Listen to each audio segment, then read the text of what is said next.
Minsan, dumadaan po tayo sa okay naman ang lahat. And all of a sudden, may nagkakaroon ng sakit, bumabagsak ang negosyo, nawawala ng minamahal sa buhay. Hindi naman palagi. Pero there would a possibility that God, in His kind of love, is just calling your attention. Baka tinatawag ka lang ng Panginoon. Masyado ka lang abala sa iyong mga ginagawa. Minsan pinapadala ito ng Panginoon, pinapayagan ito ng Diyos for Him to be able to call your attention, my child, my beloved son, my beloved daughter. I don't know what your situation is right now. I don't know where you are in right now in your spiritual life. Pero alam ko, ang Diyos ay may gustong sabihin sa iyo. And whoever you are, just meditate upon the Word of God.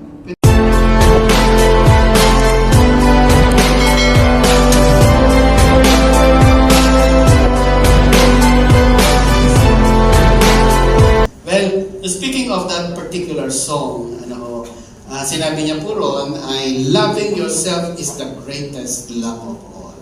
Do you agree? At some point, I do. Yung sinasabing, ang pinakadakilang pag-ibig sa lahat ay ang ibigay natin ang ating sarili. Well, at some point, but it is not an absolute truth. Why? Sapagkat kapag dumating sa punto na ang iyong sarili na lamang, ang iyong gustong ika nga ay i-please, of course, it will result to disaster. Amen na tayo, no? Pag gusto mong i-feed ang iyong ego, ang iyong pride, ang iyong flesh, it will certainly result to disaster. So I may disagree that the greatest love of all is the greatest of them all. Oh. Another one is this God Andres Bonifacio. Ang ganda ng kanyang sinulat. Siya po sumulat nito sa mga hindi po nakakaalam. Sabi niya rito, aling pag-ibig pa ang hihigit kaya kaysa pagkadalisay at pagkadakila, gaya ng pag-ibig sa tinubuang lupa. Aling pag-ibig ba? Wala na nga, wala. Ito po ay napakagandang tula at tilapatan ng tunog ng isa sa mga magagaling na mga awit na composer ng ating panahon. No? Well, ito po ay nag-iinganyo na bawat Filipino ay umibig sa kanyang sariling bansa. Amen ba tayo ron? No, para sa kanya, ito na ang pinakadakilang pag-ibig. Kaya wala na siyang matutukoy na hihigit pa sa pagkadakila sa pag-ibig ng isang Filipino para sa kanyang bayang sinilangan. Well, at some point, as I, would say, I do agree, but it is not an absolute. Because as far as I know, no, merong higit na dakila, pinakadakila, in fact, na pag-ibig sa lahat. Alam niyo po kung ano yun? And I know you know because you are a Christian. And the greatest of them all is the love of God towards us. Amen? Yung pinakadakila sa lahat ay ang pag-ibig ng Diyos para sa sangkatauhan. Amen?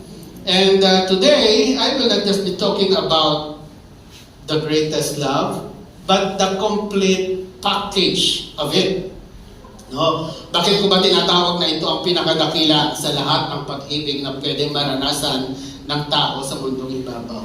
Because of its complete package. Yung pag-ibig para sa tinubuang lupa, yung pag-ibig para sa iyong sarili, good and great as it is, but may I say it is not complete. And what is the complete one? Let me read to you the book of Romans, chapter 5, verses 7 to 8. But before that, pwede ko bang ayayahan ang bawat isa na tayo sa bigit na yumuko tayo po'y manalangin. Heavenly Father, I pray that you once again move in the midst of your people. And I believe that each and every single soul that is in here has come here because we want to hear from you. Not to me, but I am just your messenger. I pray that you anoint your word. I pray that you minister to your people. I pray that you change us for the better. In Jesus' mighty name, amen. Amen. Praise the Lord. Now, most people would not be willing to die for an upright person. Meron ba rito handang mamatay para sa isang matuwid na tao? Medyo general. Tatanungin kitang personal. Handa ka ba mamatay para sa katabi mo ngayon? Di ba parang ang hirap? Tinitigan mo pa. Nilapitan mo pa. Well, it is not that easy. I'll give it a chance and you are maybe cannot do anything but you have to die for that person. Most probably you would. At yan din ang sinasabi ng Bible. Though someone might perhaps be willing to die for a person who is especially good. Makikita po ninyo yung contrast na sinasabi ng Biblia kung gaano kadakila ang pag-ibig ng Diyos. Ikaw at ako, nagdadalawang isip para mamatay sa isang mabuti at matinong tao. And yet, God, who is the Holy One, who is the righteous one, who is, the most powerful one, ang sabi niya rito, He showed His great love for us by sending Christ to die for us while we were still sinners. Ipinadama ng Panginoong Diyos ang kanyang pag-ibig para sa iyo at para sa akin na noong tayo'y mga makasalanan pa, ipinadala niya si Yesu Cristo. Can you see the contrast? Can you see the greatness of the kind of love of the Lord? No? Ikaw na nagdadalawang isip para mamatay para sa isang matinong tao, and yet yung isang matino at makapangyarihang Diyos did not hesitate to and think twice para ipadala ang kanyang kaisa-isang anak na si Jesus. Para mamatay sa mabuti, na katulad mo, hindi. Para sa isang naglilingkod na katulad mo, hindi. Para sa mga makasalanan katulad natin. How great that kind of love is. Amen ba tayo? Isn't it God deserves the best love offering? Praise the Lord. And why complete package? Bakit ba kumpleto ang lahat? Paano natin maisasalarawan na ang pag-ibig ng Panginoong Diyos ay kumpleto as it is? Well, the first description of the love of God is this, the sacrificial love. Sabihin nga po natin, sacrificial love. Sacrificial. Yan. Yung handang magpakasakit, handang magsakripisyo ng uri ng pag-ibig. Sa Biblia, ang pinakamalapit na description ng pag-ibig ng Diyos para sa tao ay ang pag-ibig ng ina para sa kanyang sanggol. Amen ba tayo ron, mga nanay? No? Yung description, yung kung paano iniibig ng isang nanay ang kanyang sanggol, ay ganoon ang pinakamalapit na pag-ibig ng Diyos. Hindi ko sinasabing katulad ng katulad, sapagkat higit na dakila, of course, ang pag-ibig ng Diyos. Ito yung pinakamalapit na pag-ibig ng isang ina para sa kanyang anak, and that is the closest kind of love that the love of the Father has for His children. Meron pa bang, kaya bang kalimutan ng ina ang sanggol na kanyang pinakain sa kanyang dibdib? Oh, ito yung sagot ng Biblia. Isaiah 49 verse 15. Never! Wow, may sagot ka. Ano? Can a mother forget her nursing child? Kaya ba niyang kalimutan? Of course not. Sabi ng Bible. At sabi rin ng mga tunay na matinong ina, of course, in her right mind, maliban na lamang kung siya po ay there is something wrong in her mental status. Ano po? But she cannot do that. She cannot abandon her child. She can feel no love for the child. Can she feel no love for the child she has born? Of course, she cannot abandon her child. But if there is a possibility, although the chance is very slim, sabi ng Bible, but even if that were possible, this is the kind of love that God has for you. Sabi niya, I will not forget you. Hindi kita makakalimutan. Kung sakali mang makalimutan ng ina ang kanyang sanggol na anak, ito ang pangako ng Panginoong Diyos. At ito ay katotohanan, hindi ko pwedeng kalimutan ang isang katulad mo. Pagkamat makasalanan, I will certainly not abandon you. Amen. Yan ang pag-ibig ng Panginoon. Hallelujah! Meron Meron pong dalawang prostitute mother. I have mentioned this illustration, I think 2 Sundays ago, about 2 prostitute mother na pareho po silang natulog sa isang bubong, may kanya-kanyang sanggol. And one night, yung sanggol ng isang nanay ay namatay. At dahil siya po ay, for whatever reason, ipinagpalit niya po yung kanyang sanggol na patay doon sa sanggol na buhay ng another mother. Of course, that mother is screaming, bakit patay ang aking anak? Hindi siya dapat mamatay at ang kanyang pinagmasdan. This is not my son. This is not my child. Kaya nagtalo po ang dalawang nanay. Ang sabi ng nanay A, that is my child. And the other mother would say, no, that is mine. At itong dalawang ito na nanay na nagtatalo patungkol sa kanyang nag-iisang sanggol, ay dumulog sa isang napakagulong na hari, napakatalinong hari. At alam niyo po kung sino yung hari na yun, at yan po ay si Haring Solomon. At ang sabi ni Haring Solomon, nagtatalo kayong dalawa. Ang sabi mo, iyo ang sanggol, at ang sabi mo, sa iyo naman ang sanggol. Dahil dyan, sabi ni Haring Solomon, I want to be fair to both of you. Kumuha kayo ng gulok, ng tabak, ng espada, at hatiin ang sanggol na yan, at parating kalahati kayo. Sabi ng Haring matalino, na si Haring Solomon. And here, makikita po ninyo kung gaano kadalisay ang pag-ibig ng isang ina. 1 Kings chapter 3 verses 26 to 27. Ano po? Ito po ang kanyang sinabi, please don't kill my son. A mother is willing to sacrifice. Can you hear me? The baby's mother screamed, Your Majesty, I love him very much, but give him to her. Just don't kill him. But the other woman shouted, Go ahead and cut him in half. Then neither of us will have the baby. Of course, kahit hindi po natin nababasa ang Biblia, by simple, judgment, makikita mo po kung sino ang tunay na nanay sa dalawang ito. Amen po ba tayo?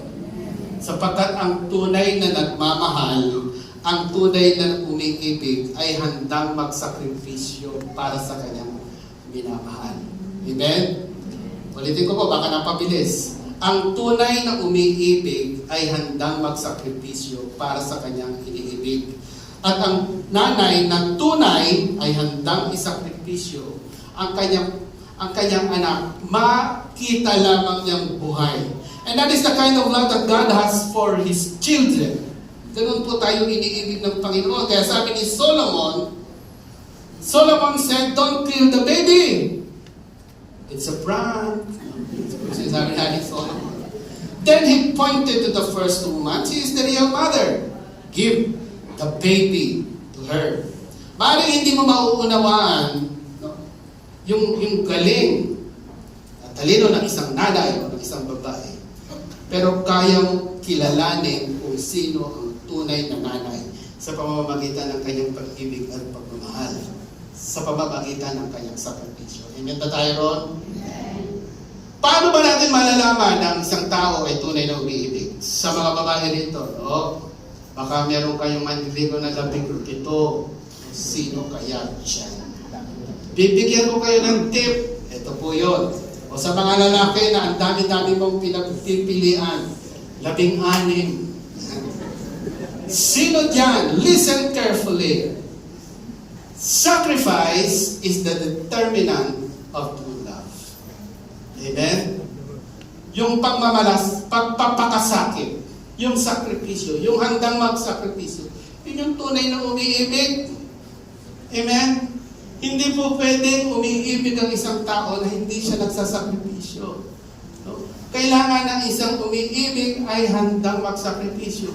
Ang isang taong nagmamahal sa Diyos, umiibig sa kanyang ministeryo, nagsasakripisyo. Amen? Nagbibigay ng kanyang oras, nagbibigay ng kanyang panahon, nagbibigay ng kanyang buhay. At ang taong umiibig, Kapag siya'y nagsasakripisyo, hindi siya nagsasakripisyo. For him, sacrifice is a pleasure. Ulitin ko ha. Amen. Baka napabilisan ko. The one that loves you, though he sacrifices, that sacrifice is no longer sacrifice, but a pleasure. Amen? Amen. Bagamat nasasaktan, bagamat nag-aabono, nasasaktan niya, it doesn't matter because it is a pleasure to him. Amen? Kaya makikita mo ang tunay na umiibig, handa siyang magpakasakit. Pero teka muna, disclaimer. Hindi ibig sabihin naman na nagsasakripisyo ang tao ay umiibig na totoo. Amen ba tayo? No? Baka mamaya kaya lang siya nagsasakripisyo para malamang makuha kung ano man ang gusto niya sa iyo. At pag nakuha niya na ang kanyang gusto sa iyo, sasabihin niya, it's a prank. Yun na naman siya. Dinapeke ka na naman. Pero, listen carefully, ang taong umiibig, hindi pwedeng hindi siya nagsasakripisyo. Kaya niyang ibigay ang lahat-lahat nang walang hinihinging kapalit. Ganon ang klase ng pag-ibig ng Diyos para sa iyo at para sa akin.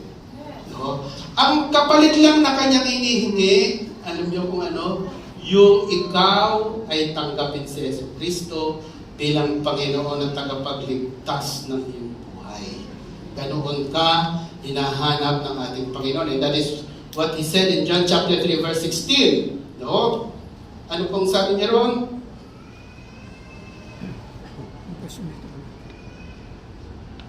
For God so loved the world that He gave His only begotten Son, that whoever believes in Him should not perish but will have an everlasting life. Handa niyang ipagkaloob ang kanyang kaisa-isang anak na si Jesus. Handa niyang ipagpakasakit, isakripisyo, para lamang makita niya na ang buong sanlibutan ay nananampalataya pa kay Jesus. At ang sino mang sa kanya ay sumampalataya ay hindi na mapahamak, kundi magkaroon ng buhay na walang hanggan. Amen ba tayo? Pwede ba natin palampakan ng Panginoon? I remember, long time ago, kwento lang maliit, para at least ma-appreciate nyo in a simple way kung ano ba yung pagpapakasakit. Nung ako po ay girlfriend ko pa ang aking wife ngayon, ex-girlfriend. Nag-intern po siya somewhere in Manila. 35 kilometers from Cavite. Dito po ako nagtatrabaho at dito po siya nakatira sa Cavite. At pagkatapos po ng aking trabaho, alas 5 ng hapon, alam niyo, tingnan niyo pupunta po ako ng Maynila para lang susunduin siya at ibalik sa Cavite. Nakakainis, no? Pag tinignan mo, it's a sacrifice, you know, man. It's so hard. Ganun, ene-ene. Pero sa isang taong nagmamahal, ang sakripisyo ay hindi sakripisyo. It is a pleasure. Diba pleasure yung ginagawa mo para sa iyong iniibig? And it is a pleasure for God to sacrifice Himself. Makita lamang ang buong sanlibutan nanampalataya kay Jesus at hindi na pupunta sa impyerno, kundi makakasama niya doon sa buhay na walang hanggan. Yan ang pangarap ng Diyos. Hallelujah! Hallelujah! Another kind, no? Sacrifice is the determinant of love. That is what we have been saying. No? Handang magsakripisyo ang tunay na umiibig. Another form, another description of the love of God. Why is it is called a complete package? Because God is a very compassionate God, and that is why He has the compassionate love. Sabihin nga po natin, compassionate love. Yan. Compassionate love. Paano ba natin i-describe ang compassion? For us to be able to understand what compassion is, let me say first, what is not? What is the opposite of having compassion? The opposite is indifferent. Ano yung indifferent? Walang pakialam. Nakita mo na nanghihirap, it doesn't matter to me. Alam mo nang papunta sa impyerno, ang kapitbahay mo, ang kaibigan mo, it doesn't matter to me. you don't have compassion. Indifferent. Yung compassionate, ito yung ramdam mo yung kanyang dinadanas. Hindi lamang ikaw ay naaawa, hindi ka lamang naaawa, kundi gustong-gusto mong tulungan ang taong nasa ganoong kalalagayan. Sabi niyo, when I was younger, so much younger than today, ang kanta. Nagtataka ako sa mga old days. Siyempre, young ako. Bakit? Kwentuhan pa lang ng mga malulungkot at mga trahedya. Makikita mo umiiyak, tumutulong ang tuwa. Bakit? Siguro ganun ang mga tumatanda. Naisip lang. Now, ako na yung matanda. 56 na ba? Now I understand. So, yung kwentuhan pa lang, nabasa mo pa lang sa social media. You can feel it. Naluluha ka na kagad. Nagtataka rin ako sa aking sarili. You know why? Sapagkat yung taong tumagal na sa bundong ibabaw, dumanas na yan ng maraming pagsubok. Dumaan na yan ng maraming pagpapakasakit. Dumaan na yan ng maraming failure, rejection and all. Nawalan na yan ng mga mahal sa buhay. And he can feel your suffering as well. Nararamdaman niya kaagad yun. Alam niya kaagad yun.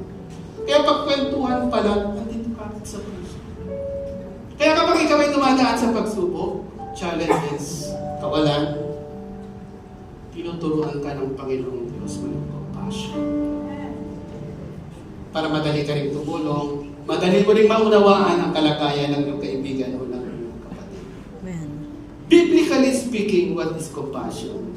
Gusto ko pong ipakita sa inyo another prostitute woman. But this time around, she was caught in adultery. At nung makita po siya ng mga leaders ng relihiyon ng mga panahon na yun, because she was brought to Jesus Christ. And here comes the story in John chapter 8, verses 3 to 4, sabi po rito. Then the scribes and the Pharisees brought to him a woman caught in adultery. And when they had set her in the midst, they said to him, Teacher, this woman was caught in adultery in the very act. Alam niyo, the scribes and the Pharisees would seemingly concerned about the status of the woman. Parang nagmamalasakit sa babae na huli sa pangangal. Pero actually, ang gusto lang naman nilang mangyari ay hulihin si Jesus sa kanyang kalagayan. Hanapan ng butas at pagkakamali si Lord. Amen. Hanapan ng kung ano man ang maiaakusa kay Jesus. Kasi sabi ng law ng Moses, ang mahuling nakikiapid ay dapat batuhin hanggang sa mamatay. Yun ang kanilang inaasahan, sasabihin ni Lord, being the one came from above. Kaya lang pag sinabi niya yun, siya po ay isusumbong sa Roman authorities sapagkat bawal na bawal sa Roman authorities to penalize someone. So natatrap si Jesus. And they are now bringing to Jesus this woman caught in adultery. And they were demanding for an answer. So when they continued asking him, verse 7, he raised himself up and said to them, here is the compassion. He who is without sin among you, let him throw a stone at her first. Sino ba dito ang mga walang may kasalanan? Siya po nang pumulot ng bato at batuin ang babae dito.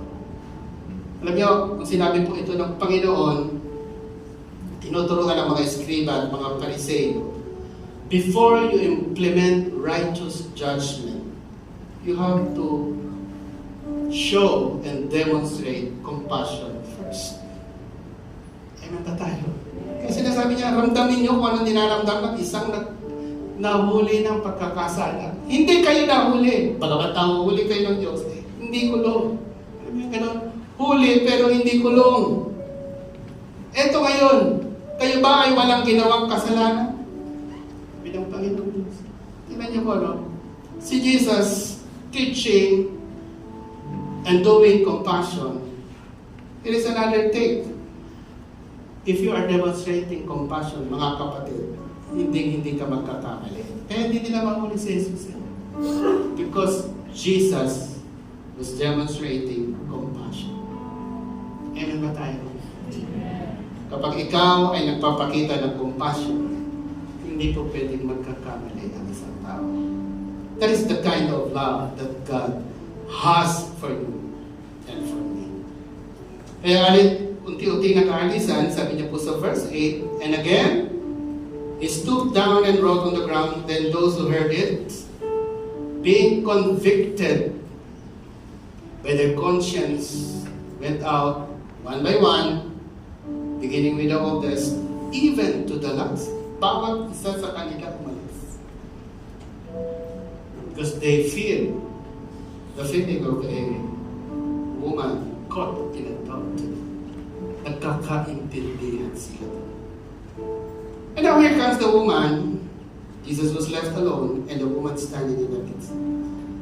The woman is having Jesus, and Jesus is having that woman face to face. One-on-one. Isa masyado tayong nagtuturo, nag-iisip, akala mo, baliwala lang ang lahat. But one day, maybe you are that person, living in sin, doing sinful life. One day, you will be facing with Jesus one-on-one. And you cannot escape. Maybe that woman has escaped the scribes and the Pharisees, but she cannot escape God Himself. When Jesus had raised Himself up and saw no one but the woman, He said to her, "Woman, where are those accusers of yours? Has no one condemned? Wala bang nagparusa sa iyo? Wala bang nagparusa sa iyo?" That is very good, sabi ng Panginoon Jesus. And the woman said, "No one, Lord." And Jesus said to her, "Neither do I condemn you. Go and sin no more." So makikita po natin dito mga kapatid, yung compassion ng Panginoon sa babae. That is the kind of love for you. Nung makita niya ang sanlibutan, makita kanya na nasa gitna ng kasalanan, isa na kripisyo niya yung kanyang kaisa-isang anak na si Jesus. And He was so compassionate for you, for the lost soul. Ang compassion, sabi ko nga, makikita mo ang tao pupunta sa impyerno and you can feel them. We are not indifferent, yung walang pakialam. We are after for the lost souls. Pero Panginoon, neither do I condemn you, pero hindi po natapos doon. Ano pong sabi ron? Go and sin no more. There are two extremes. The first extreme, itong sanlibutan ito, mga tao mahal kakilala mo, sasabihin, bakit ganun kayo sa mga makasalanan? Si Jesus na, pinabayaan ang babaeng nagkakasala. Hindi pinarusahan. Totoo yun. Another extreme ay masyadong demanding. Hindi, dapat yan mamatay. Dapat yan batuhin hanggang mamatay. Two extreme. But the love of God is the combination of this. The compassionate and the righteous love. Amen ba tayo? Oo, hindi pinarusahan ang babae. Oo, hindi ka pinarusahan. Oo, hindi ako pinarusahan. But one thing for sure, hindi ka pinabayaan ng Panginoon sa gitna ng pagkakasala. He rescued you from there for the life sinful life. Niligtas ka ng Panginoon, ganoon ka niya minamahal at iniibig. Kaya sabi niya sa babae, neither do I condemn you, but go and sin no more. Kaya magkasala kapatid, baka ikaw yun. I don't know who you are. Sabagat kapag nagpatuloy ka, kung sakali man ang babaeng ito na pinatawad ng Panginoon, no, pinalaya ng Panginoon mula sa pag-aakusa ng masyadong mabangis na mga tao, no, pinalaya at pinatawad at sinabihang huwag ng magkakasala at pagpatuloy sa kasalanan. Here comes the fourth package, the fourth part of the package. And this is my favorite, I tell you. The tough love. The tough love demands discipline. Ito yung sa tigas na ulo natin, no? Sa tigas sa kulit natin. Hindi ba pwedeng compassion? Amen ba tayo? Hindi pwedeng puro sacrifice. There should be tough love. Alam niyo, ang batas ng tao, nagbabago. Sa batas ng panahon natin, bawal paluin ang mga bata. Amen ba tayo? Pero ang batas ng Diyos, nananatiling ang pagpapakita at pagpapadama ng pag-ibig ay pagpalo sa kanyang minamahal na anak. That is how Jesus approached a sinful woman caught in adultery. Ito paano naman yung mga lalaki at mga leaders of the church, the scribes and the Pharisees, na bagamat alam nila na si Jesus ang nanggaling mula sa langit, pero nagpapatuloy pa rin sa kanilang pagiging, holier than thou spirit. This is how Jesus approached them. In verse 27 of Matthew chapter 23, "Woe to you, scribes and Pharisees," and take note the word, hypocrites. Hindi ko naririgan ng Panginoong Jesus nung makita niya si Zaccheo ng hypocrite. Nung makita niya yung babaeng nahuli sa pagkikiapit, hindi niya rin sinabihan ng kanyang 12 apostol. Only the leaders of the religion, the religious leaders, sapagkat nagpapatuloy sila sa kanilang maling paniniwala patungkol kay Jesus. For you are like whitewashed tombs, which indeed appear beautiful outwardly, but inside are full of dead men's bones and uncleanness. Kailangan ng disiplina. Ito pa, bigat ang salita ng Panginoon. Verse 33, "Serpents, brood of vipers, how can you escape the condemnation of hell?" Take note the word, no? Mga ulupong at lahi ng mga ulupong. Bagamat naririnig mo masasakit na salita, listen, no? But that is a kind of love that Jesus had for these people. Wala nang ibang klase ng pag-ibig eh. Pag nilapitan niya ang babaeng nahuling makangano niya, Jesus was so compassionate. Pero kapag tinarap niya ang mga tao na masyadong nagpapatuloy sa pagkakamali at pagkakasala, there is a rebuke. Sino rito ang higit na iniibig ng Panginoon? The scribes and the Pharisees or that woman? Of course, God loves both of them, but with different approaches. Amen po ba tayo? Verse 5 of Hebrews chapter 12. "And have you forgotten the encouraging words God spoke to you as His children?" Nakalimutan niyo na ba yun? He said, "My child, don't make light of the Lord's discipline." Huwag mong mamalitin. "And don't give up when God corrects you. For the Lord disciplines those He loves, and He punishes each one He accepts as His child." Minsan, dumadaan po tayo sa okay naman ang lahat. And all of a sudden, may nagkakaroon ng sakit, bumabagsak ang negosyo, nawawala ng minamahal sa buhay.